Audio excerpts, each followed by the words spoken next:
For the Wild is brought to you in part by the Calliopeia Foundation, who support reconnecting ecology, culture, and spirituality. We are grateful for their continued support and the support of grassroots contributions from listeners like you. Learn more at calliopeia.org. To make a donation, visit forthewild.world/donate or find us on Patreon.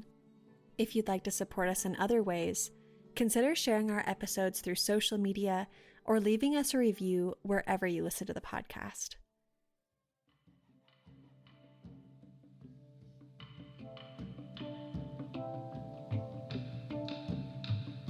Hello and welcome to For the Wild podcast. I'm Ayana Young.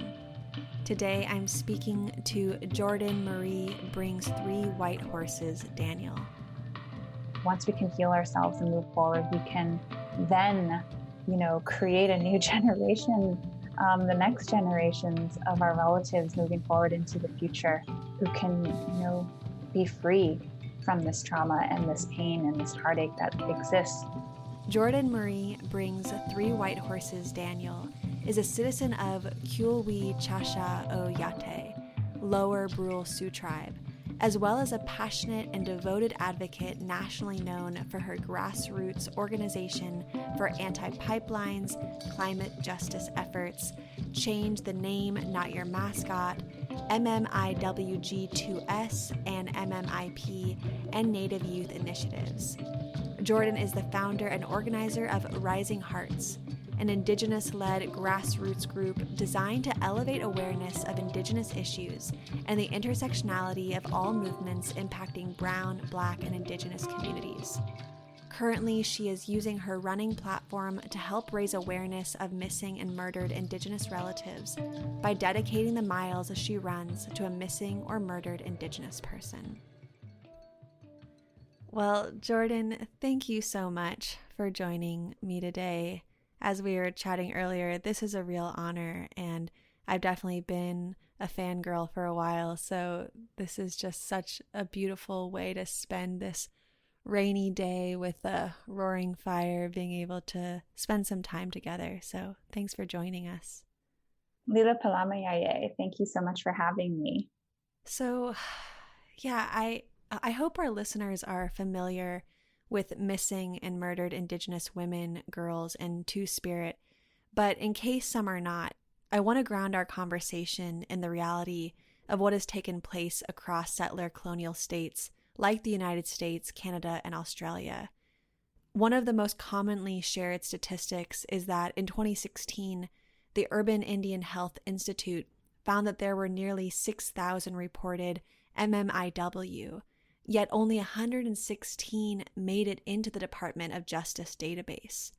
Additionally, Indigenous women and girls are murdered and sexually assaulted at rates as high as 10 times the average in the United States, and 97% of their perpetrators are non-native. And I think people are much more aware of this issue today because the media has been paying more attention, but I also want to recognize that there continue to be some serious misrepresentations in the media when it comes to this crisis. For example, there is still the underlying belief that this epidemic is exclusively taking place on reservations. So can you begin by sharing where the MMIP movement currently stands, and what are some of the main inaccuracies that need to be addressed? Yes, this is an issue, an international crisis, and an epidemic that is, really impacting all Indigenous communities. And I want to say that, one, I am not an expert. I am just an advocate doing what I can to help uplift the advocates, the families, the people doing this hard work to end this injustice. And I'm really honored to have a platform to help do that and help be part of those steps in hopefully eliminating this crisis entirely. But first, I want to say that, this movement of missing and murdered Indigenous women, as I learned from Anita Lucchesi of Sovereign Bodies Institute, from a webinar that I listened to a little over a year ago, was that, this movement was founded by our First Nations relatives and really began in Canada because of the high rates of their relatives being taken. And also, we know the highway of tears that has given such visibility to this issue of their relatives being taken when they were hitchhiking or trying to walk to their next community. And that this has been devastating the families and has led to this injustice when it comes to law enforcement, when it comes to the federal government in terms of what does accountability look like, what does justice look like, and showing the inequities and the problems that exist within these systems that are not supporting our Indigenous relatives. And so this began, a few decades ago. And I'm happy to see that this movement has been growing and expanding, but also it's been really heartbreaking to see how it has been devastating so many of our communities. And something that I always say too is this either directly impacts us by us losing a loved one. I have a cousin, Brittany Tiger, who was murdered, and we have countless more across our families. But this is something that either directly impacts us or indirectly impacts us because we know someone who's lost a loved one, who's still searching for their loved one and still fighting for justice for their loved one, or we know someone who knows someone. And we see the missing flyers being shared across social media. And it's just really heartbreaking to see that almost every single day. And so this movement began with our First Nations relatives and has been growing and expanding and bringing in more people, calling more people in to help support this movement, to support the families, to bring in funds to help support these efforts. And now we're seeing it grow in the United States. And, without the efforts of, Sovereign Bodies Institute, Urban Indian Health Institute, National Indigenous Women's Resource Center, Alaska Native Women's Resource Center, and countless more coalitions and groups, they're all dedicated and focused to giving visibility to this issue, to ending gender-based violence in our communities, and to have these discussions not solely be focused on reservations, but this is happening in rural and urban communities too. So that's something that I want to say is that this isn't just, an isolated incidents on the reservation. These are incidents and realities that are happening everywhere, in every city, in every town, in every county, in every state. And, it's sadly happening across the world in different countries. Mm-hmm. Well, thank you for that introduction and addressing some of those questions. And for over a year, you've been using your platform as an athlete to raise awareness for MMIP by taking the time to learn the names and stories of individual missing Indigenous relatives and saying a prayer for each one with every mile you run, combining marathon running and prayer. And I've talked about the financial connections to this epidemic and the role of policy and data collection and addressing it on the podcast before, but I'd really like to ask you to speak about running as prayer and the power of prayer when it comes to MMIP. How does the act of running, which in the context of marathons might seem like a very individualistic and competitive act, actually serve as a way to move energy in solidarity with those who are missing? Yeah, I'm a fourth generation runner, so running has been my life and it's in my blood and it's in my family. It's tradition. It's a way of healing. It's a way of growing and learning, but it's also, all that I know how to do. And it's something that I love so much. And, it just got to a point where as I've been on this journey of learning more about this epidemic, learning about it back in 2014, really when there were names that I could put to this injustice at a Reject and Protect Keystone XL pipeline protest in March happening in DC. That's when I started learning about the man camps and the pipelines and the violence, the high rates of violence that are happening from these man camps on Indigenous communities in Canada, in the United States, and other places around the world that are being impacted by dirty infrastructure projects.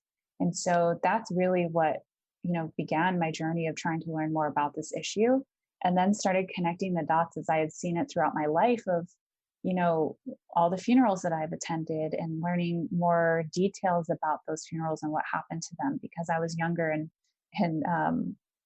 just an innocent kid. Your family wants to protect you from those details. So I just started asking more questions and started seeing that this isn't just a new movement or an issue, that this has been happening since forever, since 1492, since colonization. And, it just got to the point where as I've been learning and trying to sign up for all the webinars that I can, trying to donate or share or retweet or talk about these issues, these stories, their names, in the spotlight on social media, it got to a point where it just felt like no one outside of our Indigenous communities cared, that it felt like Indigenous people are expendable and that we are nothing and that we are invisible. And it just got to a point where it's just frustrating. And after having organized, panel sessions featuring experts and families, for the communities to learn from and to be able to support, or speaking on podcasts about this, or you know dedicating my bib numbers to the hashtag MMIW or MMIWG, missing and murder Indigenous women and girls, it just felt so frustrating that I almost gave up on trying to keep advocating, because it felt like no one cared about us. And it only felt like Indigenous peoples are the only ones talking about this. And it was heartbreaking to see this injustice and heartache happening every single day. And when the Boston Marathon came last year in 2019, I was at a point of, you know what, I give up on trying to keep showing this and talking about this. I'm going to do something different. And that's where I decided to run in prayer, because I had run in prayer runs before and been part of prayer vigils and helped organize those, and seeing other groups organizing prayer runs for Bears Ears and Protect Oak Flat. I just really felt that that was good medicine and a good way to be able to honor either the lands or the people, in that context. And so I wanted this prayer run to be only about them, that even though it was a dream of mine to be at the Boston Marathon and to run that course and, be part of that energy and atmosphere, which I've, always wanted to have, this was more important in being intentional and creating this space to find their names, have a list, carry their names and those prayers with me, and to verbally say it out loud, their name and the prayers, and prayers for their families to hope for justice and healing, and prayers for our communities, so that we don't have targets on our backs anymore, so that I don't have to keep asking the question, am I next? Is my mom next? Are my cousins next? Is someone that I love dearly going to be next? That this constant fear that kind of looms over many of us, especially me, as I'm learning more, reading the statistics and the data, it's really scary. And so I wanted this prayer run to be solely for them, to be able to honor them, to be able to, say their names and let them know that I am, among so many that care and that are trying to do something and have not forgotten them. And it was the best way that I could use my running, as, running intersecting with advocacy, the two things that I have based my life on. And now being able to intersect and do them at the same time was just kind of like a light bulb moment, and couldn't believe that I hadn't, thought of this before, especially bringing it into a competitive platform where I tried to keep running as solely just for me, because I still have my running ambitions and goals, and still would like to make the Olympic trials and the marathon. And I think those goals are still just as attainable, even with running with a new purpose. That was beautiful. And you write, quote, "The handprint represents the silenced voices taken from our communities from violence. It weighs heavy. Over time, this has led to anxiety attacks, depression, and nightmares. Finding their names and their stories was sad, and I didn't sleep great. I'm learning how to continue this in a healthy way, emotionally, physically." End quote. And I can imagine that there's just so much emotional labor that goes into this work. But I think to learn individual stories and carry their names with you as you physically move, to dedicate your presence as a reminder, must open collective wounds that are so deep. And by denying this epidemic or erasing it, we've made it so that Indigenous women not only have to work to bring relatives home, but they themselves also suffer from the very work of it. So my question is around responsibility and accountability. One, how do you hold yourself accountable for protecting and caring for yourself? And two, whose responsibility is it to shoulder the burden of this information? That first question is something that I'm still figuring out, and I'm not really good at it. I spread myself thin, and I give more than 100% to everything that I do. And so being able to take care of myself has been really hard because this is something I care so much about. And one thing that I did to take accountability and to begin this path of healing and understanding and figuring out how I can move forward and run forward in a good way to be able to keep doing this, was going to therapy and finding an Indigenous therapist, someone who comes from my community, someone who looks like me, someone who understands colonization and this epidemic and so many other issues that are happening just made me feel so much more comfortable and feeling like I could actually really confide in someone that gets it. And so we have been talking about these prayer runs and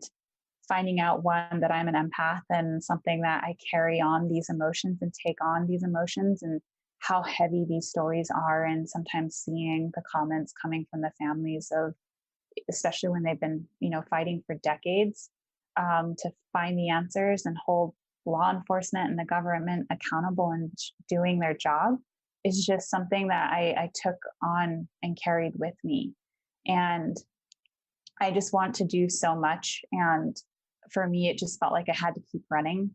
And so by the end of 2019, I experienced injuries for the first time ever, like in my entire running career, because I was basically running myself into the ground. But at the same time, the only time I felt like I was able to be happy and feel a sense of purpose was running. But at the same time, it was like a double-edged sword. So I just was experiencing a lot of these mental health issues and, working with my therapist and setting boundaries for myself. I took 2 months off from running completely and took it day by day and was literally like asking myself every day, are you ready to run today? Nope. Okay.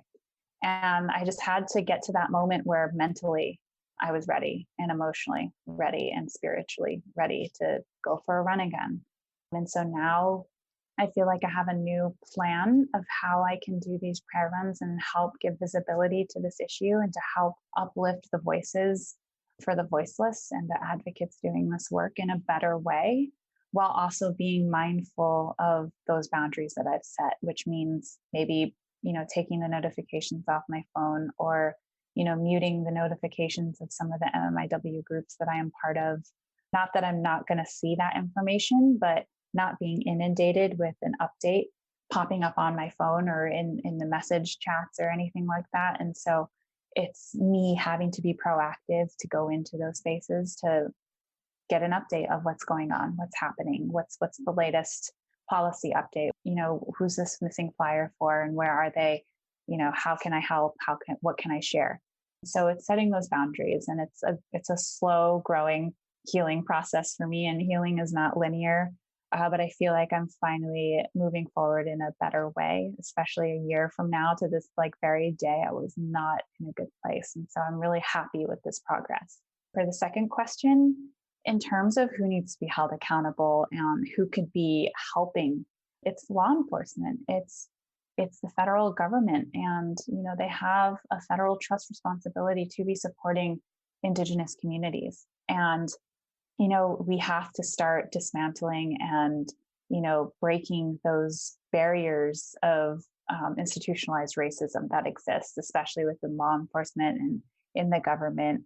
Some of these issues that we're seeing of why these cases have potentially maybe gone cold is due to the racism that exists in law enforcement, and the families, doing all that they can to try and demand help and get help, especially in those first critical hours of when a loved one is missing.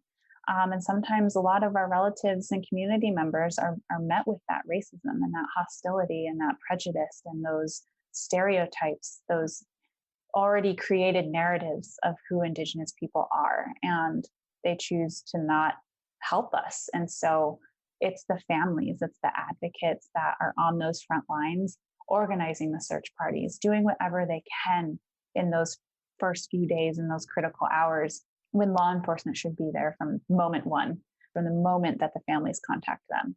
And it's the funding that should be allocated to Indigenous communities in the programs, the domestic violence and sexual assault programs, the safe housing shelters, all of these programs should be funded continuously. And, with the Violence Against Women Act, in the last year, it's been really disappointing to see that being used as kind of like a political football in terms of the budget, when it's about really the safety of women. And that should not be, compromised or negotiated or diminished in any sort of capacity. And that should always be permanent rather than reauthorized every X amount of years, because we need to protect our women. We need to protect all women in all of our communities from this violence that is happening. And so not only do we need help from the law enforcement side, we also need help federally from our government, and to actually listen to us, to see us, to involve the families and the advocates on these task forces that have been created or programs that are created, because they know what is happening. They know, what is needed. And we can't fill those roles with people who have no connections to the MMIW, MMMR, missing and murdered Indigenous relatives community. We need those voices in those spaces and at those tables. So I would hope to see in the future more accountability in terms of that, of including our community members that have been part of this work for so long to be part of those discussions. Yeah, that makes so much sense. And in a piece titled Jordan Daniels' Unrelenting Race for Missing and Murdered Indigenous Women, author Sierra Mondragon brings up the term survivance in context to your work. And Gerald Visnor writes, quote, "Survivance is an active sense of presence, the continuance of Native stories, not a mere reaction or a survivable name. Native survivance stories are reunifications of dominance, tragedy, and victimry," end quote. But you point out that healing also needs to be an active part of survivance. So can you talk about the importance of healing while simultaneously working to build a future where Indigenous lives are protected from violence? Yeah, I think we need to recognize that we have a lot of trauma in our communities that has been very present and ingrained in our DNA since colonization, since contact, and everything that has happened since the genocide, the violence, the wars, the disease, the boarding schools, residential schools, and everything that's part of it.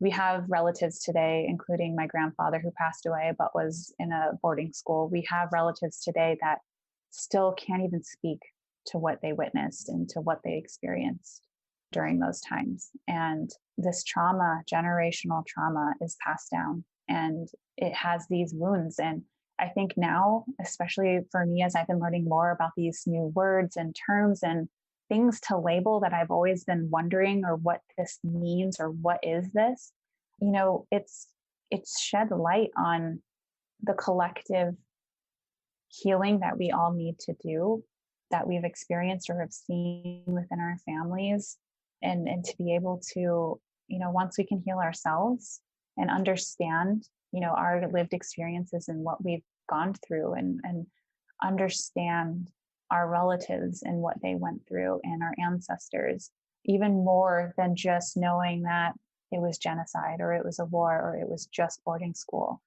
Once we can heal ourselves and move forward, we can then, create a new generation, the next generations of our relatives moving forward into the future, who can, be free from this trauma and this pain and this heartache that exists. But at the same time, this trauma and what we've gone through and the things that we are learning from our families and communities, it's also what motivates us to be dedicated and devoted to that heart work that motivates us every single day for a better future, to want better for our next generations, to want to see a future free of violence, where we do not have this epidemic existing anymore, where we are not grieving for our friends and families, whether you're Indigenous or not. This is something I've seen also with our Black brothers and sisters. We all have this similar trauma that has been rooted in colonization, in systems of oppression and racism and white supremacy that have impacted our lives.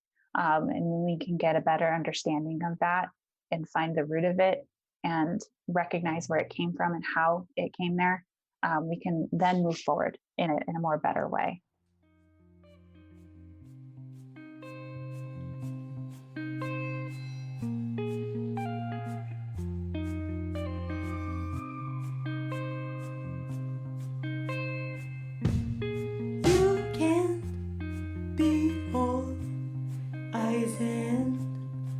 all the years I can't be all hope and all fear. We to the now, we to the now, we to the now. You can't be all safe and all bread. I can't be all given, all get. We to the now. Yeah. The I Will See You Again in a Good Way progress report on MMIWG2S people in Northern California talks about the tremendous ripple effects of missing relatives, including the crippling economic tolls that incur. If there has been a murder, it's the cost of funerals, embalming, and cremation. If there is an actively missing person, the cost of ground searches and awareness campaigns. Capitalism punishes so many during periods of loss and mourning, especially Indigenous, Black, and Brown communities. So can you speak to the burden of cost and some ways that communities can mitigate this? You know, I see this as a very community grassroots effort, and that's what it is. That's what I love to see, but also that just creates that extra burden and that responsibility for those families, needing to do what they can to be able to, lay their relative to rest or to be able to continue searching for them.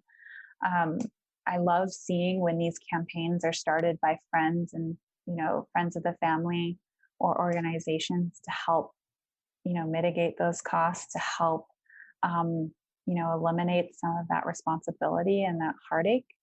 And I think it's really beautiful and something that I hope that continues, or if there can be a special fund that's created federally and a government program that could help do that, would be so incredible to see.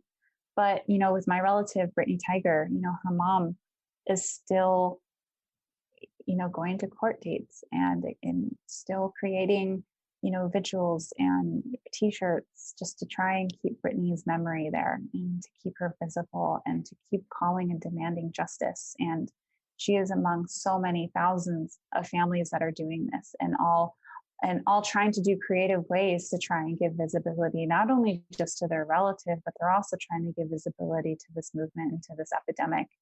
And I think when this awareness keeps growing, we've been seeing more people coming in, more people asking, how can we help, or where can we donate? What can we do? I think is just really beautiful, and something that I really appreciate seeing. And so I think when we can all come together as communities to support the family, so we can hopefully eliminate some of that responsibility so that they can grieve in their own way, or that they can heal in their own way without having to worry about a GoFundMe or, the costs of, a funeral or search parties or flyers or anything, or as a community to support them. I think that's the best way, especially to support the family.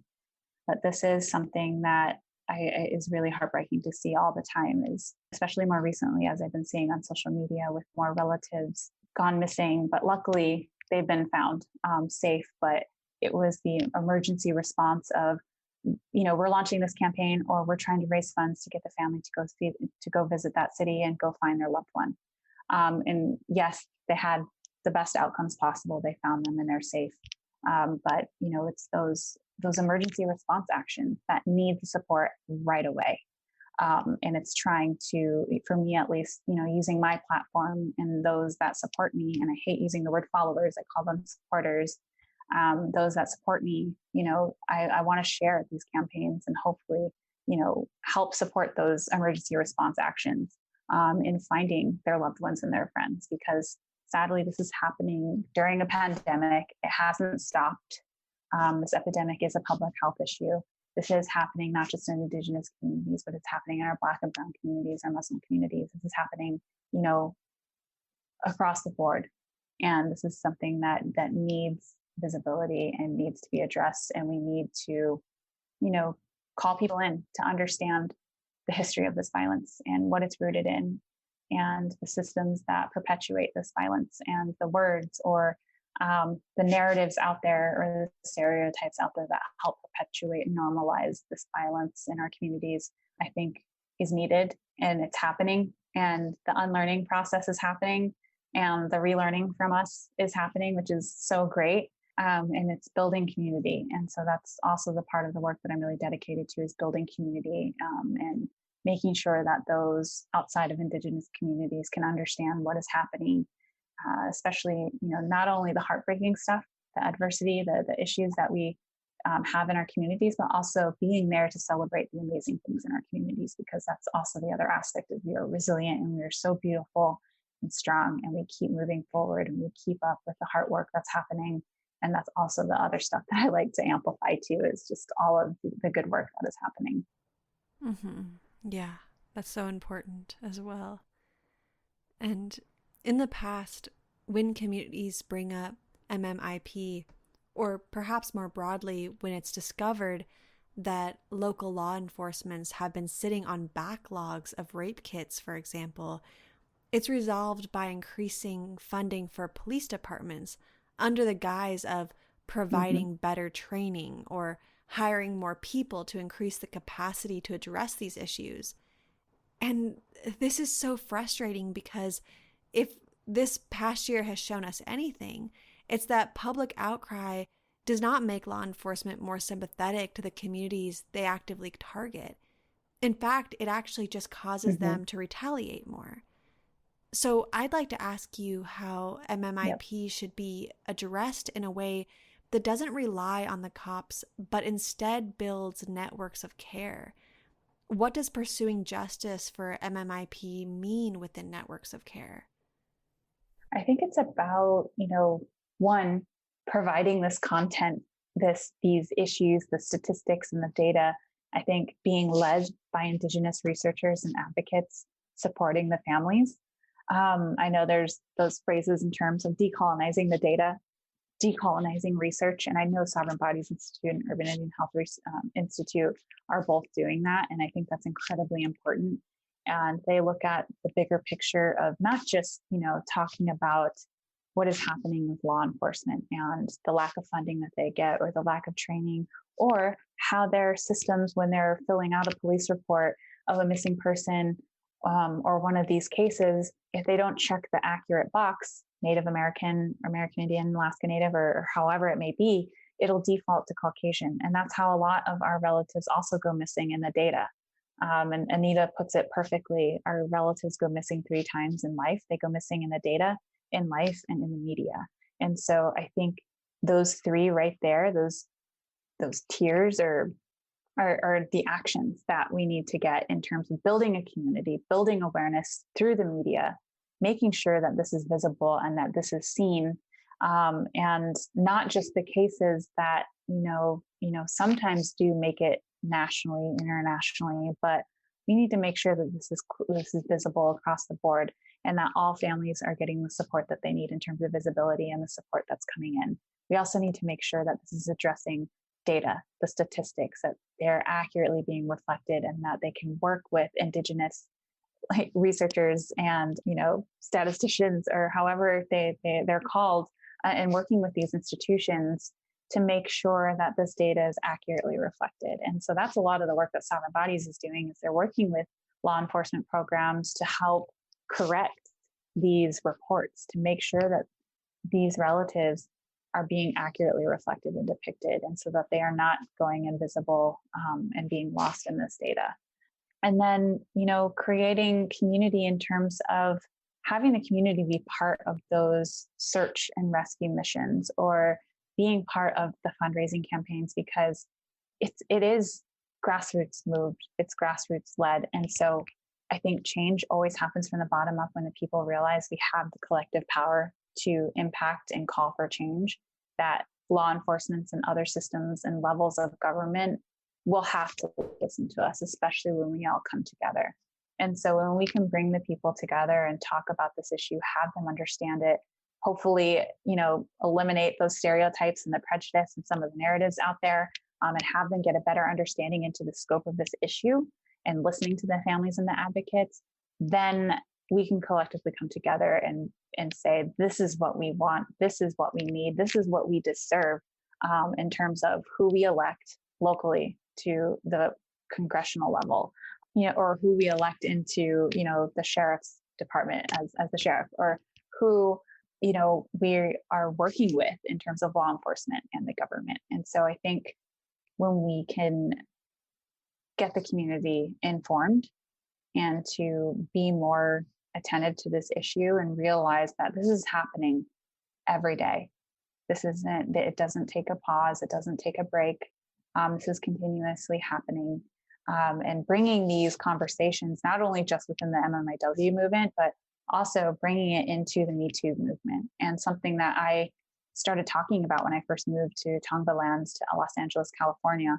I was speaking on Me Too platforms and rallies, and I really appreciated other Indigenous sisters talking about MMIW in that space. And it made me realize, no, this is all of our missing relatives, their Me Too moment too. And that also, we need to take it back a couple hundred years, even further, that, Pocahontas was our first Me Too. She is our first MMIW that we can think of, and that we need to help reframe her story and not have it be romanticized or over hypersexualized to fit a Disney format or narrative that's out there. We need to actually talk about her story for the facts and what it was and what happened to her. And so I've seen that conversation grow and expand in different conversations with so many different people and communities, having a better understanding of what it's like in our Indigenous communities, of what we have to go through and what we have to advocate for and why we advocate.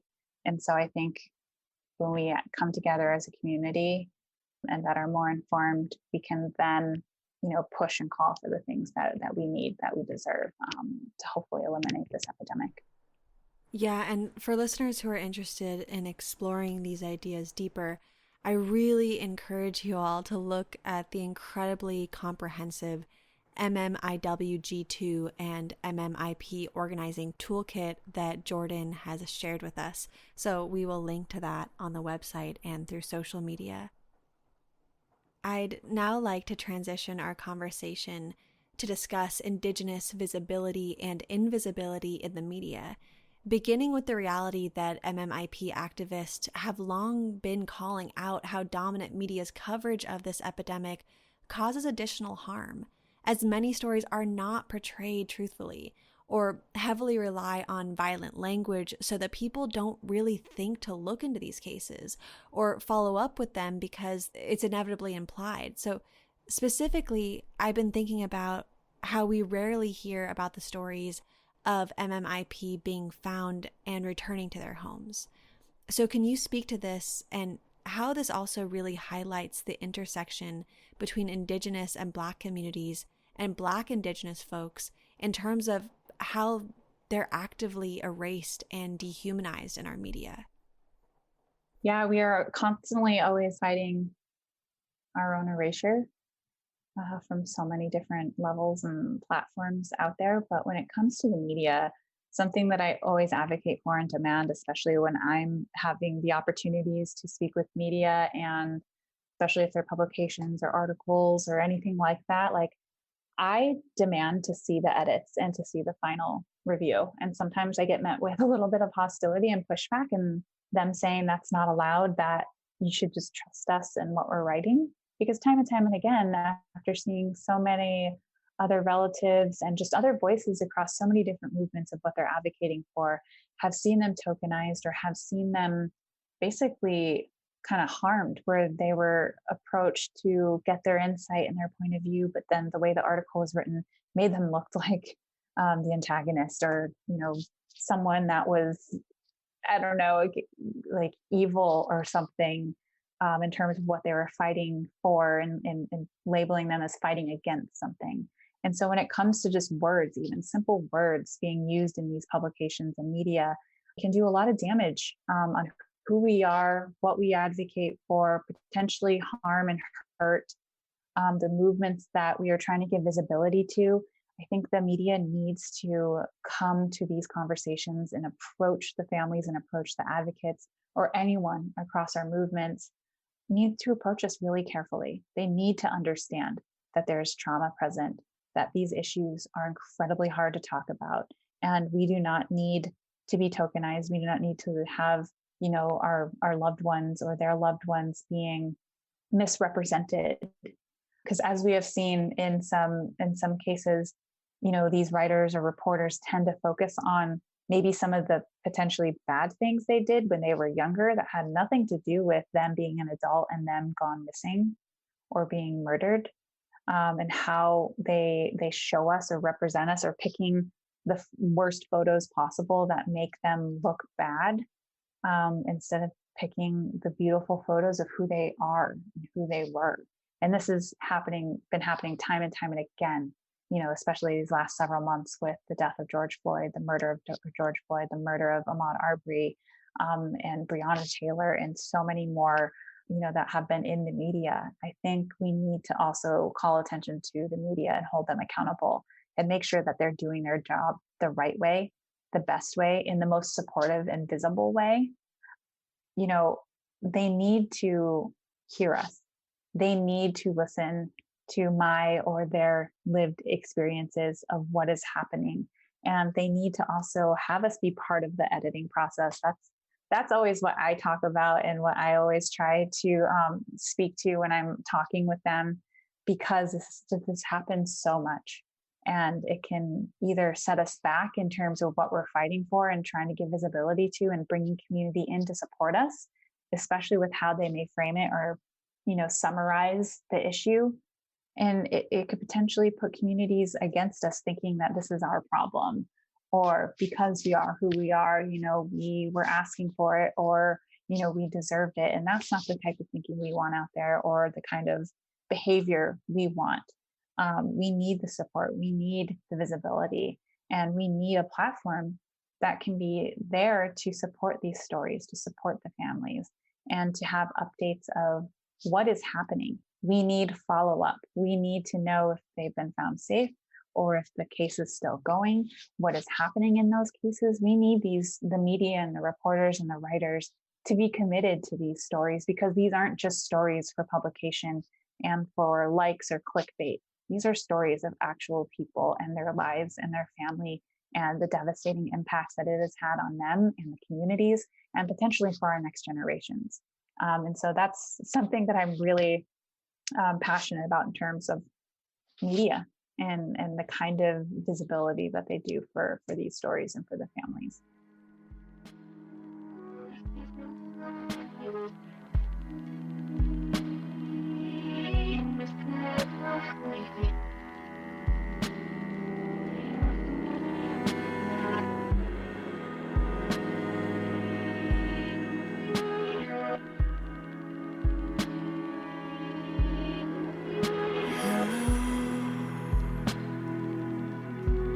Set the sun to the moon.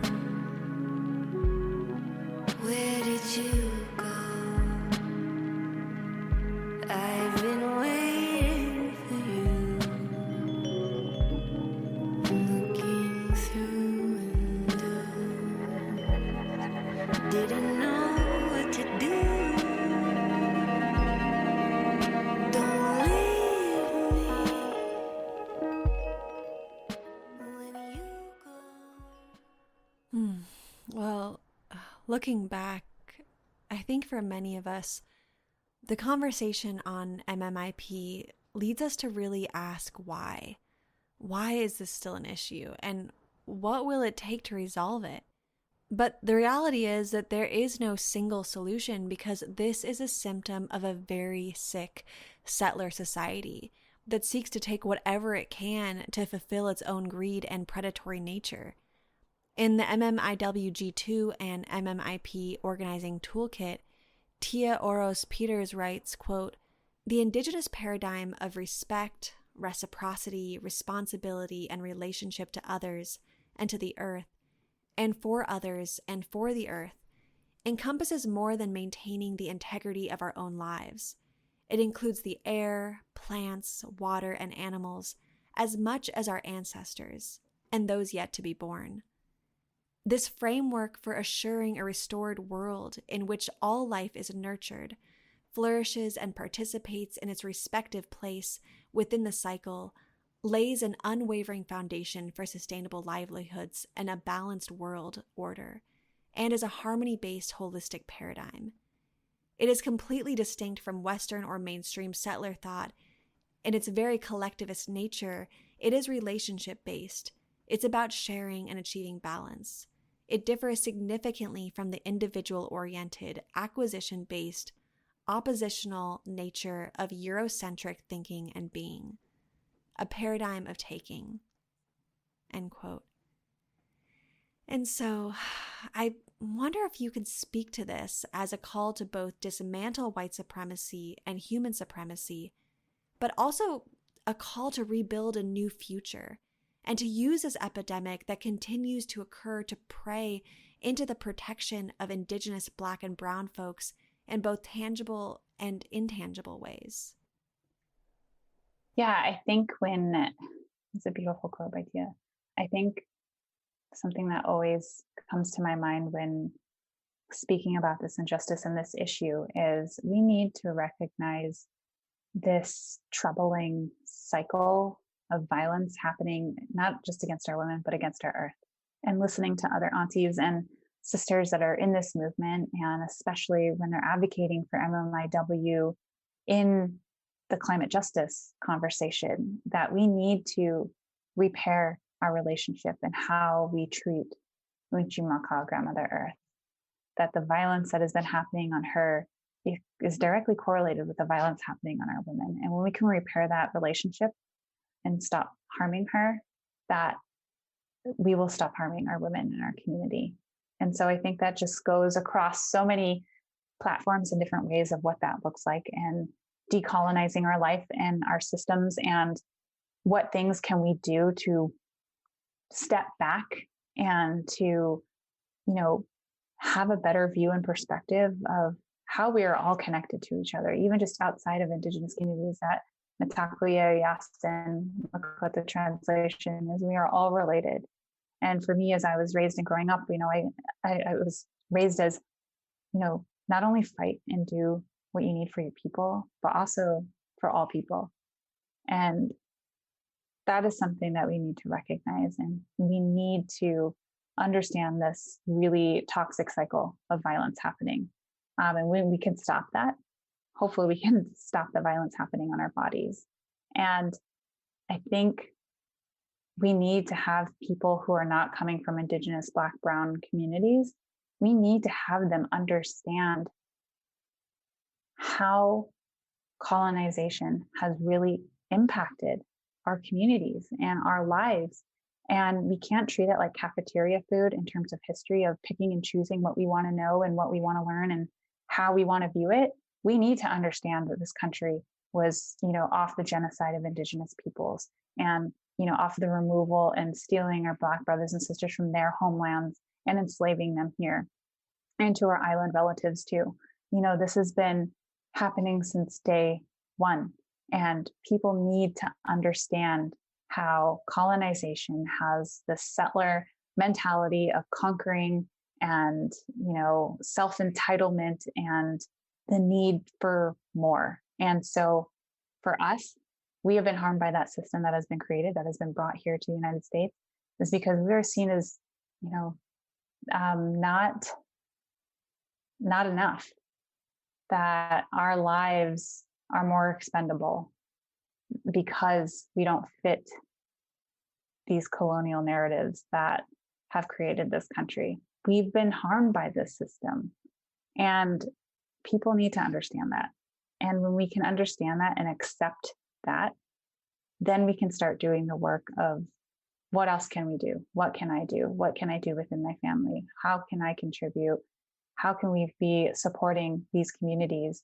How can we be supporting Indigenous, Black, Brown peoples? What else can we do? And so I think when we can understand our history and accept it and acknowledge it, and not believe what we see in the current textbooks, which are inaccurate, that don't tell the whole picture, or getting a better understanding of what Truthsgiving is rather than Thanksgiving, and understanding our Mashpee Wampanoag relatives in the fight for their own lands and their own sovereignty right now, currently happening against administration, and so many other efforts across the board. When we can actually understand the truth and learn from those communities and those voices of what is happening and get a different perspective, and we can, or they can, allow themselves to feel how they feel and ask questions and kind of sit with this new knowledge of kind of internal reflection of, oh, how have I been perpetuating this potential, violence or this potential racism, or how have I just been, part of this harm? What else can I do? How can I be a better ally? How can I be a better relative to them? And so I think that's all part of the work that we are seeing here in 2020 right now, which is what I hope we continue seeing every single year, every single day, the same commitment, the same, devotion to wanting a better future for our next generations, and better for our relatives here today who are constantly fighting and making their voices as loud as possible to be heard and to be seen and supported. Mm-hmm. Yes. Yes. Well, Jordan, this has been such a beautiful, deep, and potent conversation that I have just been so present with you every moment. And as we come to a close, I'd like to ask you about your organization, Rising Hearts, and how people can support yourself in this work.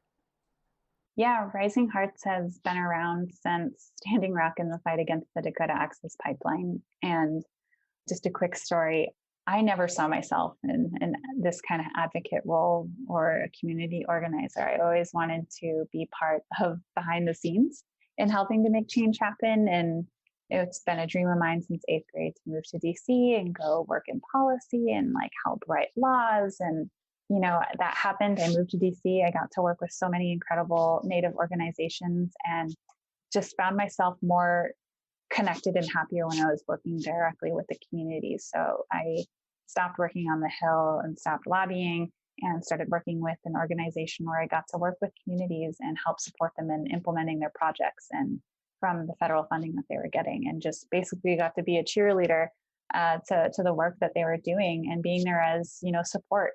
And it was just incredible. And so as this was happening, Standing Rock was happening, and hearing the calls from, LaDonna Brayfield Allard and the youth in Standing Rock talking about what was happening in those very, very early months, really sat with me of, am I doing enough? And having myself ask these questions. And then finally someone asked me, hey, the Standing Rock youth are running over 2,000 miles to Washington, D.C.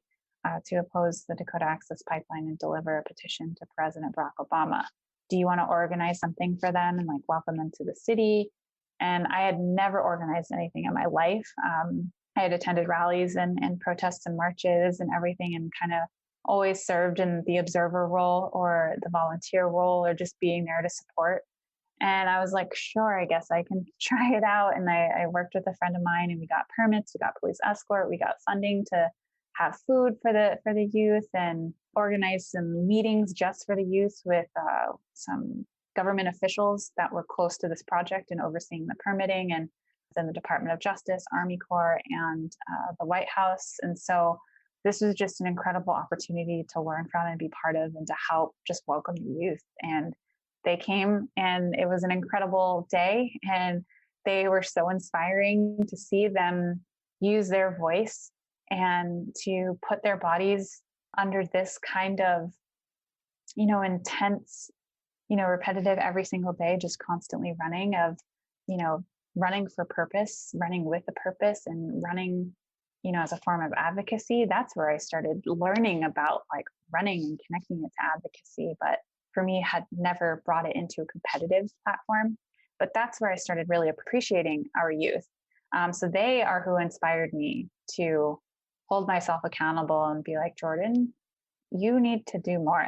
You need to organize, and you need to, help uplift their voices. And so that's how Rising Hearts really came to be, was out of the Standing Rock movement and hearing the calls for action and to support and to rally people to come together for Standing Rock. And I have to give this new path that I've been on ever since, this journey that I've been on, like all the appreciation and credit to those youth. Because if it hadn't have been for them, I don't know if I'd be in this place that I am right now. So I'm really grateful for them for showing me how important it is to stand up for something we truly believe in.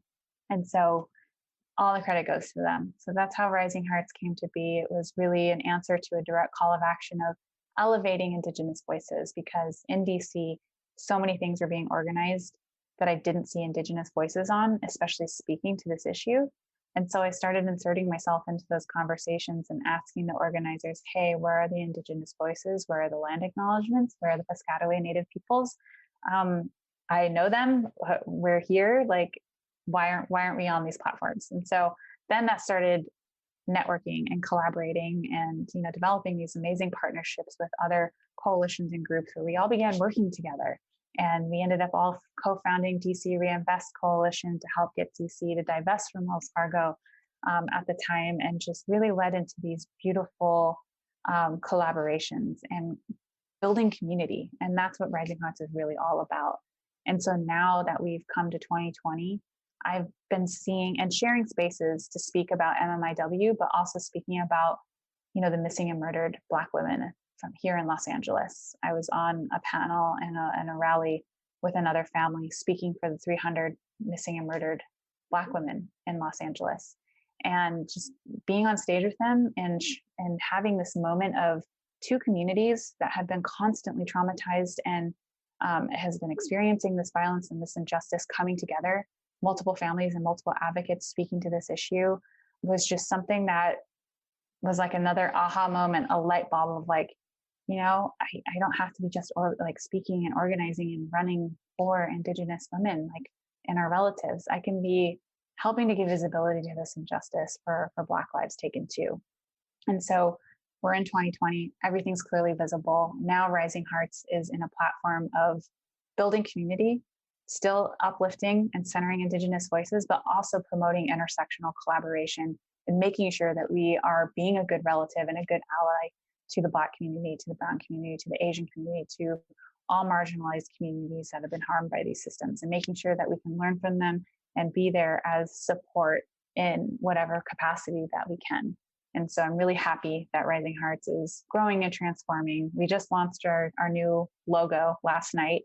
We have a bonfire campaign with the logo on the shirts and the sweatshirts to help fundraise for our community programming that we have, that we've been doing, like the Mitakuye Yasin COVID-19 relief program, which we've delivered over 5,000 masks to communities and face shields.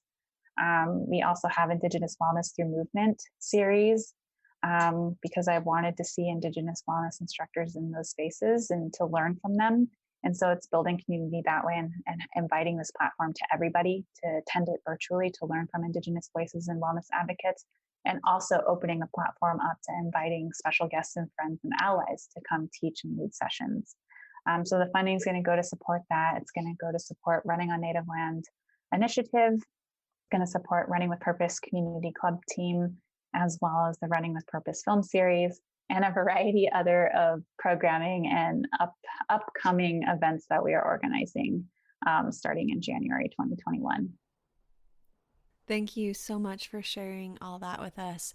And I am sure that everybody who's listening right now will be stoked to support this work and support you in this work. So we will put all that info up on the website and social media for easy click links. And yeah, I'm really happy that you shared with us some tangible stuff that we can all be involved in. So Jordan, this has been so beautiful and so deep, and it has been so fun to connect with you finally after so many days of seeing you in the digital world. And now, although we're still in the digital world, just hearing your voice has been so lovely. And just hearing the depth of your devotion is inspiring and feels so necessary right now to hear from folks who are dedicated and continue forward with such beautiful and complex work.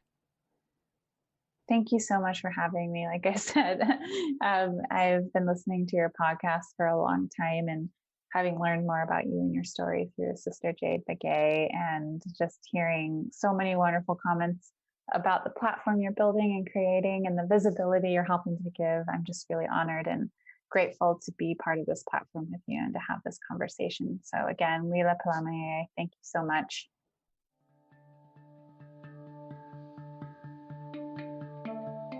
Thank you for listening to For the Wild podcast. The music you heard today was by Lake Mary, Santiago Cordoba, Emily Ritz, and Arthur Moon. For the Wild is created by Ayana Young, Erica Ekram, and Francesca Glassfell.